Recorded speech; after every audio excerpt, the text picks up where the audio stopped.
রাজধানীর সবুজবাগের কদমতলীতে ইব্রাহিম পলাশ নামে ওয়ার্ড বিএনপির এক কর্মীকে কুপিয়ে হত্যা করেছে দুর্বৃত্তরা। মঙ্গলবার সন্ধ্যায় এই ঘটনা ঘটে। পরিবারের দাবি, পূর্ব শত্রুতার জেরে তাকে হত্যা করা হয়েছে। ঘটনায় জড়িতদের দ্রুত বিচারের দাবি জানায় তারা।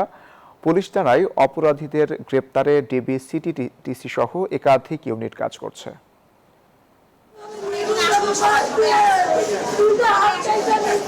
এই আর্তনাদ ভাইহারা এক বোনের।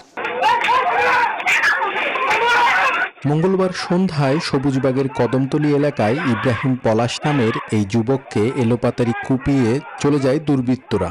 এ সময় ধারালো অস্ত্রের আঘাতে তার দুই হাতের কবজি বিচ্ছিন্ন করে ফেলা হয়। পরে হাসপাতালে নিলে কর্তব্যরত চিকিৎসক তাকে মৃত ঘোষণা করেন।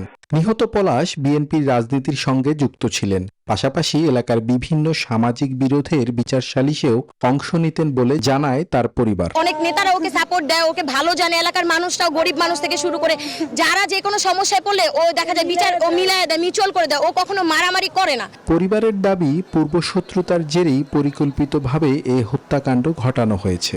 ঘটনার সঙ্গে জড়িতদের দ্রুত গ্রেপ্তার করে দৃষ্টান্তমূলক শাস্তির দাবি জানান তারা।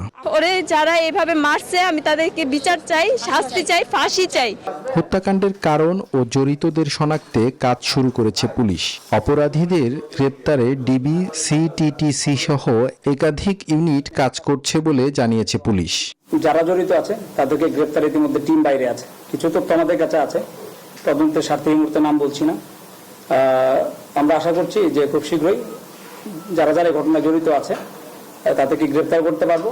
এই ঘটনায় সবুজবাগ থানায় পলাশের বড় বোন বাদী হয়ে হত্যা মামলা দায়ের করেছেন। মাইদুল ইসলাম, নিউজ 24, ঢাকা।